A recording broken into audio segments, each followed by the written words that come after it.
కాళేశ్వరం విషయంలో కానీ మేడిగడ్డ విషయంలో కూడా ఇదే బురద తల్లే ప్రయత్నం చేస్తూ ఉన్నారు.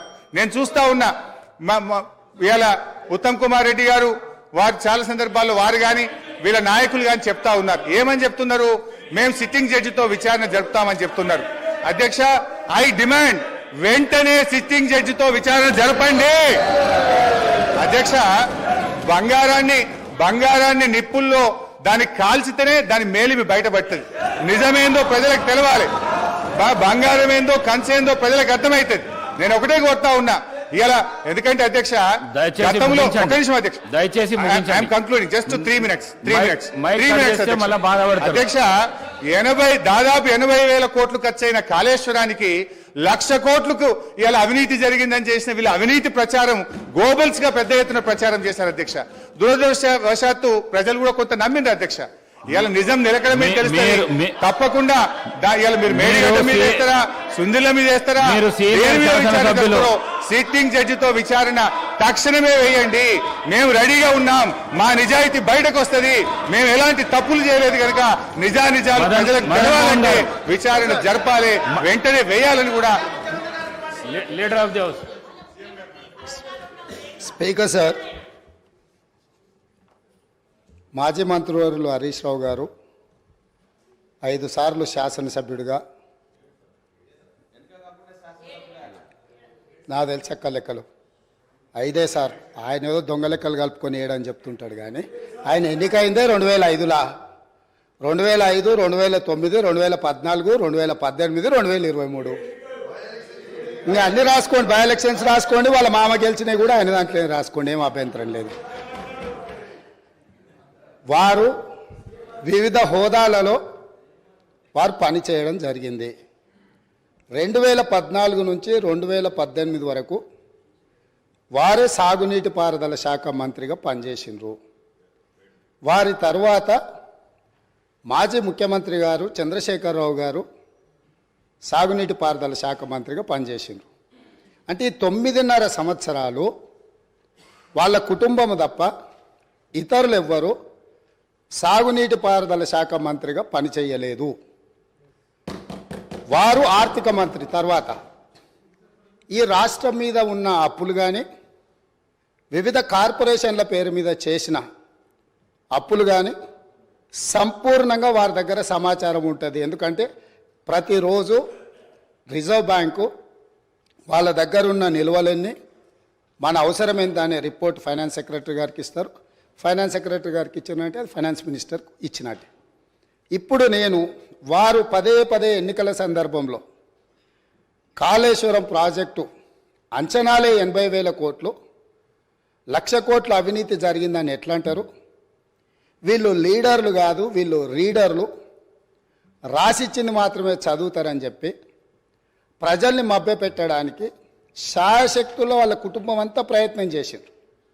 సరే, మేమేం చెప్పినాం, వాళ్ళు ఏం చెప్పినారు, ప్రజల అనేది పక్కన పెడితే వాస్తవాలు అనేటివి కొన్ని ఉంటాయి.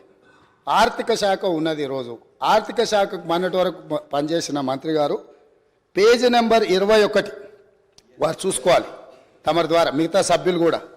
ఇప్పుడు ప్రభుత్వం ఇచ్చిన నివేదిక ఏదైతే ఉందో పేజీ నెంబర్ 21లో ప్రభుత్వ హామీతో ఎస్పీవీల ద్వారా సేకరించబడి ప్రభుత్వమే చెల్లింపులు చేయబడతాయి అని చెప్పిన దాంట్లో మొట్టమొదటి Kaleshwaram irrigation project corporation limited sanctioned loan 97,000 కోట్ల 449 97,449 కోట్ల రూపాయలు రుణం మంజూరైంది. ఇందులో లోను విడుదలయ్యింది 79,287 కోట్ల రూపాయలు. నేనిప్పుడు తమరి ద్వారా ఆర్థిక మంత్రి గారిని సూటిగా ప్రశ్నించదలుచుకున్నా. మాజీ వాళ్ళు అనుకోవాలి, ఆ భ్రమలలోనే ఉంటే బయటికి పోతారు.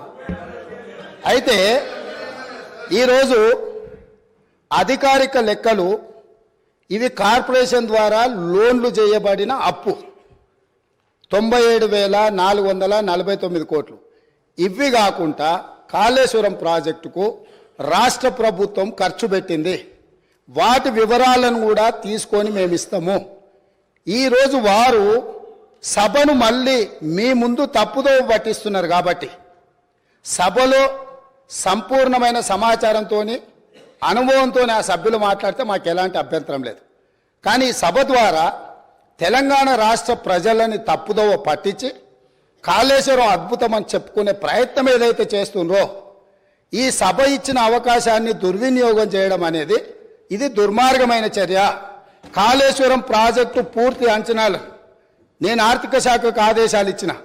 రేపు మా సాగునీటి పారుదల శాఖ మంత్రి గారు మాట్లాడేటప్పుడు టోటల్గా వేసిన అంచనా ఎంత, అందులో కార్పొరేషన్ పేరు మీద మంజూరైన లోన్లు ఎంత, మంజూరైన లోన్ల నుంచి ఇప్పటి వరకు వినియోగించుకున్న నిధులెన్ని, అదేవిధంగా రాష్ట్ర ప్రభుత్వం తన బడ్జెట్ నుంచి ఖర్చు పెట్టిన నిధులెన్ని, వీటన్నిటిని వివరాలను మళ్ళీ అక్కడ చెప్తాం.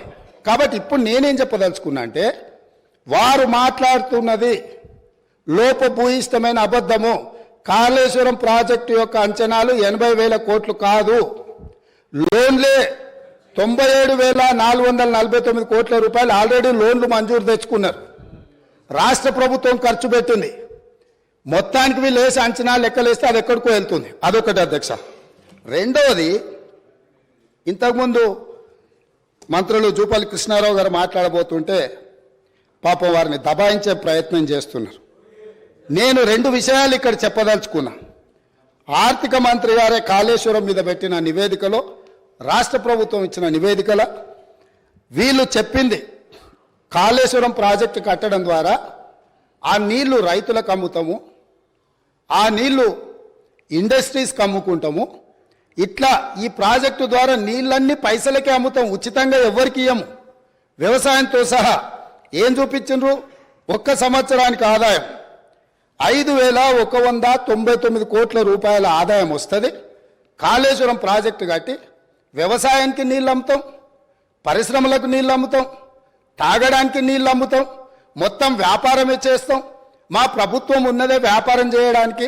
మా ప్రభుత్వం సేవ చేయదు, మా ప్రభుత్వం ప్రజలకు సహాయం చేయదు, వ్యాపారం చేస్తాము. ఆ వ్యాపారం ద్వారా 5,199 కోట్ల రూపాయల ఆదాయం వస్తుందని చూపించి వీళ్ళు ఈ అప్పులు చేసింది. ఈ సంతకాలు పెట్టింది ఎవరు? ఈరోజు అక్కడ కూర్చొని మాట్లాడుతున్న మాజీ ఆర్థిక మంత్రి గారు. ఇది మొదటి విషయం. రెండవది, మిషన్ భగీరథ. మిషన్ భగీరథ మీద కూడా ఈరోజు మేము ఇంటింటికి నల్లాలు ఇచ్చినాం. అసలు మీరు పుట్టినప్పుడు ఇటు ఉన్నోళ్ళని అందరిని అడుగుతున్నా, వారిని కూడా అడుగుతున్నా. 2014 కంటే ముందు మన మంచినీళ్ళు తాగలేదా అధ్యక్ష? మన గ్రామాలలో నల్లాలు లేవా? మన గ్రామాలలో నీళ్ళ ట్యాంకులు లేవా? వీరొచ్చినాకనే శివుడి తల మీద ఉన్న గంగను భూమి మీదకి తెచ్చి, భూమి మీద ఉన్న గంగను కాళేశ్వరంలోకి పారించి, కాళేశ్వరం ఉన్న గోదావరి జలాలను మన ఇంట్లల్లో నల్ల ద్వారా ఇచ్చి మన జీవితాలు ధన్యమైనట్టు, అదేదో వీళ్ళు అద్భుతం చేసినట్టు, అదేదో ఉచితంగా ఇస్తున్నట్టు, ఈ ఉచితంగా ఇవ్వడం ద్వారా తెలంగాణనే దేశానికి నెంబర్ 1గా ఆదర్శంగా ఉన్నట్టు ఈ సభలో నించొని, బయట రాజకీయ ఉపన్యాసాలు ఏమి ఇచ్చుకున్నా మనకేం అభ్యంతరం లేదు అధ్యక్ష. కానీ సభను మిస్లీడ్ చేసే విధంగా శాసనసభ వ్యవహారాల శాఖ మంత్రిగా గతంలో పనిచేసి ఆ అనుభవాన్నంతా ఉపయోగించి సత్యదూరమైన వార్తల్ని ఇక్కడ చెప్పడానికి ప్రయత్నం చేస్తున్నాడు. అందుకే మిషన్ భగీరథ మీద కూడా నేను చెప్పదలుచుకున్నా అధ్యక్ష. ఇది 2019-2020 సంవత్సరంలో వీళ్ళు రూరల్ హౌస్ హోల్డ్కి అమ్మడం ద్వారా 1,030 కోట్లు సంపాదిస్తామని, మున్సిపల్ కార్పొరేషన్లో ఉండే ప్రజలకు నీళ్ళు అమ్మడం ద్వారా 169 కోట్లు సంపాదిస్తామని, అదేవిధంగా మున్సిపల్ రిక్వైర్మెంట్ ఇతర అవసరాలకు 360 కోట్లు సంపాదిస్తామని, అదేవిధంగా ఇండస్ట్రియల్ అవసరాలకు అంటే పరిశ్రమల అవసరాలకు అమ్మి 4,147 కోట్ల రూపాయలు, మొత్తం కలిపి 5,706 కోట్ల రూపాయలు ప్రతి సంవత్సరం మిషన్ భగీరథ మీద మాకు ఆదాయం వస్తుంది. మేము ఈ ఆదాయం ద్వారా మీకు అప్పులు తిరిగి చెల్లిస్తామని చెప్పి ఈరోజు బ్యాంకులను మభ్యపెట్టి తప్పుడు నివేదికలు ఇచ్చి లోన్లు తెచ్చిండ్రా? మాజీ ఆర్థిక మంత్రి గారు చెప్పాలి. లేదు, నిజంగానే ప్రజల దగ్గర వసూళ్లు చేసి తాగునీళ్లను సాగునీళ్లను వ్యాపారంగా మార్చి, వ్యాపార ఆట వస్తువుగా నీళ్లను మార్చి ప్రజల సెంటిమెంటును తెలంగాణ ఉద్యమంలో వాళ్ళ పార్టీ చెప్పింది నీళ్లు నిధులు నియామకాలు. నీళ్లే మొదటి సింహభాగం వాళ్ళ ఉద్యమం, వాళ్ళ నాడు వాళ్ళ పార్టీ చెప్పుకున్నది. ఆ నీళ్ల ద్వారా వ్యాపారం చేసి దాదాపుగా ఒక్క కాళేశ్వరం ద్వారానే 5,199 కోట్లు, మిషన్ భగీరథ ద్వారా 5,706 కోట్లు, అంటే 10,800 కోట్ల రూపాయలు రైతులను పేద ప్రజలను ముక్కువిండి వసూలు చేస్తామని ఈ నివేదికలు ఇచ్చి అడ్డగోలుగా 1,000 కోట్ల రూపాయల అప్పులు తెచ్చి ఇప్పుడు ఈ అప్పులను బయట పెట్టినప్పుడు అవును మా చేతగానితనం వల్ల, మా నిస్సహాయత లేకపోతే అవగాహన లోపం వల్ల ఈరోజు ఇట్లా తప్పు జరిగింది, కాబట్టి దీన్ని సరిదిద్దుకోవడానికి ప్రధాన ప్రతిపక్షంగా ప్రభుత్వానికి సహకరిస్తామని ముందుకు వస్తాము అని మాట్లాడాల్సిన విషయాలను పక్కన పెట్టి ఈరోజు దబాయిస్తున్నారు. ఇంకొకటి అధ్యక్ష, ఇంతకుముందే వారు మాట్లాడుతూ తెలంగాణ టీఎస్ఐఐసి ద్వారా ఏవైతే లోన్లు ఉన్నాయో వాళ్ళే కట్టుకుంటారు, మాకేం సంబంధం లేదు అని, అసలు మేము కట్టాల్సిన పనే లేదని మాజీ ఆర్థిక మంత్రి గారు ఇదే సభలో అక్కడి నించోని చెప్పింది. వారు ప్రవేశపెట్టిన నివేదిక అధ్యక్ష, ఇది నేను ఎక్కడి నుంచి తీసుకురాలే, 31 జనవరి 2023 టీఎస్ఐఐసి హడ్కో లోన్లకు వీటన్నిటికీ మేము గ్యారంటీ ఇచ్చి మేము కడతామని చెప్పి వాళ్ళు ఇచ్చిన నివేదిక. అంటే ఈరోజు ఏ కార్పొరేషన్ల ద్వారా లోన్లు తెచ్చినా పర్టికులర్గా వారు టీఎస్ఐఐసికి సంబంధించిన నిధులు మేము చెల్లించాల్సిన అవసరం లేదు, ప్రభుత్వానికి సంబంధం లేదు, వాళ్ళే చెల్లిస్తారు అనేది అయితే చెప్పిండో వారు సత్యదూరమైన అంశాలను ఇక్కడ ప్రస్తావించారు. కాబట్టి ఈరోజు వారు ఇచ్చిన నివేదికనే ఇతరులు ఎవరో ప్రవేశపెట్టిండ్రు, వారికి సంబంధం లేదు, వారు చూడలేదు, వారికి అవగాహన లేదు అని అంటే మనకెవరికి అభ్యంతరం లేదు.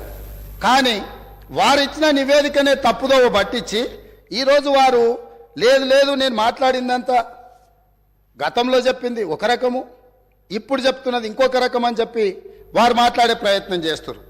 అదేవిధంగా వారు చాలా అద్భుతమైన బడ్జెట్ను ప్రవేశపెట్టినాం, మా అద్భుతమంతా చూసి దేశమంతా మమ్మల్ని ఏమంటారు మమ్మల్ని అనుకరించాలి, అంత అద్భుతమని 2015-16 కాగ్ నివేదిక ఏమన్నది అధ్యక్ష?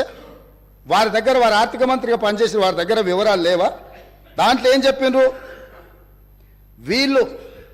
కాగ్ నివేదిక ప్రకారం ఆఫ్ బడ్జెట్ అంటే బడ్జెట్లో రాని అప్పులను తీసుకొచ్చి ఆదాయంగా చూపించి మొత్తం బ్యాంకులను ప్రభుత్వ వ్యవస్థలను తప్పుబట్టిండ్రు అని చెప్పి కాగ్ నివేదిక స్పష్టంగా ఈ రాష్ట్ర ప్రభుత్వాన్ని తప్పుబట్టింది.